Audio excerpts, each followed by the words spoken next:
So the Volkswagen Tiguan R-Line has just been launched. This is a CBU or a full import. It's part of Volkswagen's import strategy, bringing in imports in small numbers to excite the market. And talking to me about this, we have Ashish Gupta, the brand head of Volkswagen in India. Ashish, Tiguan, it's come as an import. Yep. To be honest, about 10 lakhs over the earlier one. We Yep. understand there's CBU pricing. But with this sort of pricing, volumes I would understand are small. What's really the strategy in bringing these sort of low volume, fully imported, fully loaded, and slightly even pricier models? No, I think the idea is very clear, Hormazd. I think over the last 5 years you would have seen that how we have built Volkswagen into a very unique position with a competitive advantage on performance. Whether it is GT, whether it's the GT line. So Volkswagen has built a very unique place for itself in the market. And I've been with this company for more than a decade now in India, and every time I used to meet you guys, your refrain was always, when are you bringing the global cars of Volkswagen into India? So now I've answered that call. Yeah, I promised all of you and myself that we should get these cars into India, and that's the entire strategy. I think it's not about volumes. Yeah, volumes by definition of this rule under which this car is brought is limited. We are part of a group in India, so of course the volumes will remain limited. But what this car does is give access to customers of what Volkswagen is capable of globally. Right. Yeah. Right. It's a technology demonstrator. It is a product strength and a demonstrator for what Volkswagen stands for. Right, and just coming on the CBU, you have the ability to bring it in fast, no homologation, but at the same time you are limited to the feature set that is maybe popular abroad, might not be over here. I mean, a few things are missing, whether it's a electronic tailgate, 360-degree camera, which you would expect in a car of this price. Is that a bit of a challenge, or what do you think? I don't think so. I think as far as 360-degree camera is concerned, if you look at it, the car is equipped with front and rear cameras. It has sensors all around it. So the functionality or the usefulness of that feature is built in.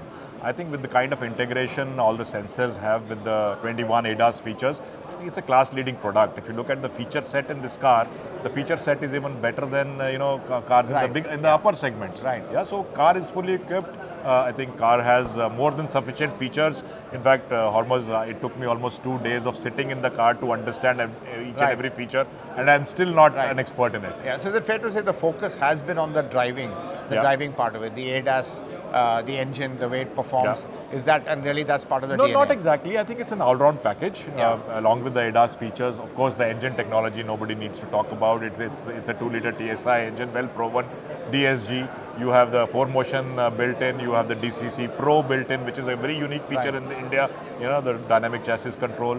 Very small Easter eggs, the voice enhancer feature, massage seats, the R-Line badging itself I think is unique. Yeah, it really looks good. I love the badging. Yeah, the first time. I love this trim. It looks really nice. Exactly. The first time we have brought the R design language into India. Yeah. And did you ever think of looking at a diesel option? Because as a CBU, theoretically or technically, you could have got that as well. Yeah.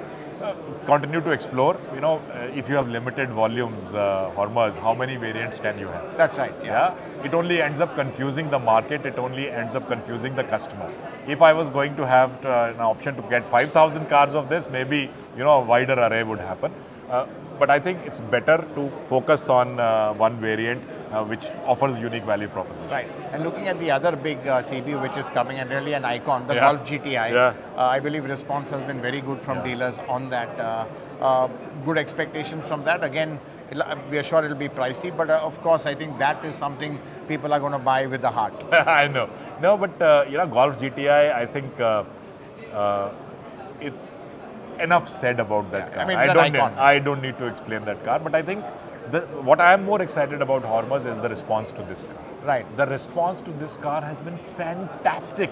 Fantastic. You have some of my dealer partners here, and you can talk to them and understand what kind of a, frankly speaking, they did not expect that. Can you share some numbers? What are you looking at the first time? Difficult to share those numbers because I've just opened bookings officially today. Right. Yeah. Before that, it is all dealer bookings. But there is, you import them in a lot. Is that right? I mean, they'll come in one lot, then that lot will get exhausted, then you'll import another lot.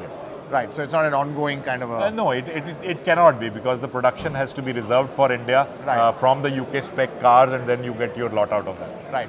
Ashish, just talking again to, let's say, the core of the market, how have you found 2025. We've seen in let's say the last financial year, Virtus really established itself as the leading sedan. Obviously, your thoughts on the sedan segment, clearly where you are really championing the cause of it with Virtus leading it.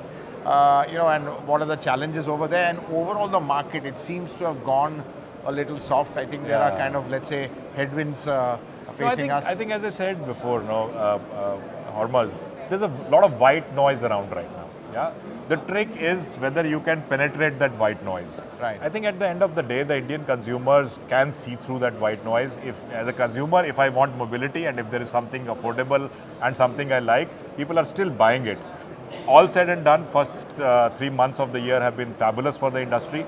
Fabulous, not in the sense of 20%, 30% growth, which we got used to, but it's still 4 to 5% growth on such a high base is really good growth. Yeah. It is. So I think the markers for the rest of the year are not very negative, I would say. Yeah. Right. Yes, this white noise needs to clear a little bit, but the path ahead is quite clear. Right. And you've launched this as a CBU. One would say, is it a bit risky at a time where you've got these crazy tariff wars happening, deals with the EU, there's this whole thing on will customs duty come down? What is your contingency for that? If that happens, what's going to, how are you going to... I'm just planning to sell them off before that happens. Right, okay, so good demand before that. Yeah. But theoretically, for the next lot, we could see a correction? Could be. At the end of the day, if you look at the pricing of this car, Hormazd, and you travel to UK virtually every week. It's a good pricing for a CBU. Yes, It's virtually the same price it is sold in the UK for. Right. Yeah, similarly spec'd car, the Tiguan R-Line, is at around 42,000 pounds in the UK. Yeah, so it's the same price that it is sold abroad that we are bringing it in India. Right. So, again, coming back to the tariffs, is that a concern for you all? Because clearly, is that causing a little bit of uncertainty in the market? And, how are you viewing that? No, I think, as an immediate impact on our immediate business, not really. Yes, the sentiments in the market do take a hit.